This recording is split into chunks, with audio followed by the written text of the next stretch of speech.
Welcome back, my friends. My name is Frank James Bailey. You probably know me as a voice actor, but I also wrote the Turkana comic book series. If you want to know more about Turkana, go to Turkana.com. And I also wrote this romantic comedy novel called The Taming of April. My comics and the book are both available on Turkana.com. In this video, I want to talk about book titles. You see, I was on social media the other day, and I found this question that I found very intriguing by a writer named Kayla. She writes, when do you choose your book title? And for me, my book title usually comes right away. Not very often I have to change the title, but most of the time the book title comes right away. For example, my very first book that I ever wrote was called Turkana Book 1, Our New Home. I knew it was about the superhero Turkana. I knew it was book 1. She's from outer space. She comes to Earth. That's their new home. Simple title. Turkana Book 1, Our New Home. My second book that I wrote was Turkana Book 2, Dr. Q and the Banana Gun. Again, it's about Turkana. It's book 2, and it's about a gun that looks like a banana that kind of sucks the energy out of you. And my third book was Turkana Book 3, Trinity's Traps. Again, Turkana. It's book 3. It's about a villain named Trinity that traps her victims. Trinity's Traps. And when I switched to comics, the titles just kept coming to me pretty easy as well. Like the first comic book is called Turkana Comic Book Number 1, Who is Thea Baymont? Because they fight this person with a goop gun of some sort, and he utters the words Thea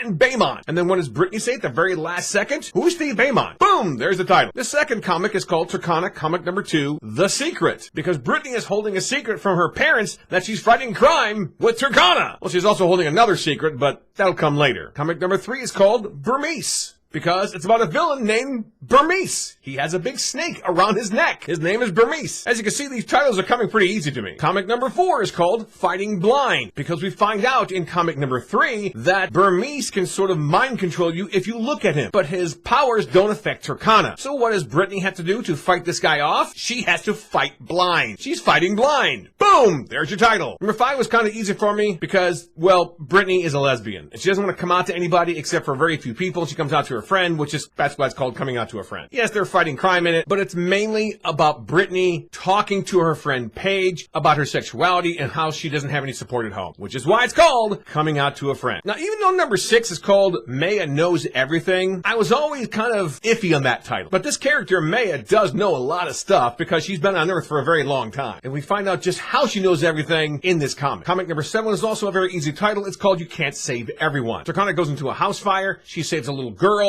She goes back to save the dad, and the house explodes. And that's why the title is called You Can't Save Everyone. Again, most of these titles come to me pretty quick. Now let's move on to my other book, my romantic comedy book. It's called The Taming of April. Now, April's a very promiscuous girl. She's kind of out there. Adam is the other main character. He makes changes and he becomes more grounded. There's a back and forth throughout the book, and generally, he's trying to tame her wild side. And it's just ironic that at the very beginning, he worked on a farm and trained horses. As George Lucas would say. Again, it's like poetry, so if they rhyme. Poetry, it rhymes.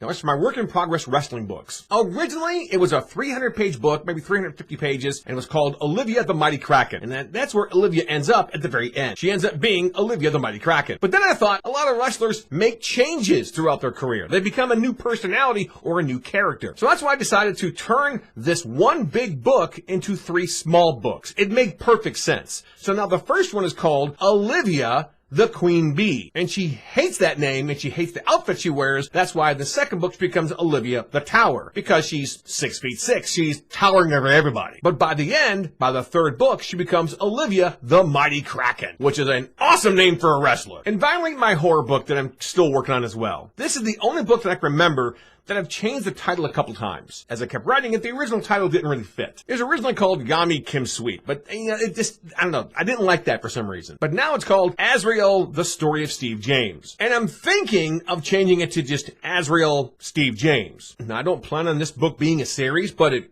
could possibly be. That's why I'm kind of thinking of changing the title again. Because it is the story of Steve James, but it's told by, well, somebody else. He's not the one telling you the story. But it is his story. Anyway, as you can see, most of my titles for my books come to me pretty easily. It's just on rare occasions, I change the title because that just doesn't quite fit. Now, if you're a writer, let me ask you the same question. When do you choose your book's title? Does it come easy to you right away? Or do you have to change the title every now and then? Leave your comments below the video, and I hope to hear from you. Hey, before end the video, please subscribe to my channel here on YouTube and follow me on TikTok. Like the video and make comments too, because every little bit helps. I really appreciate it. That's all, and of course, thank you for your support.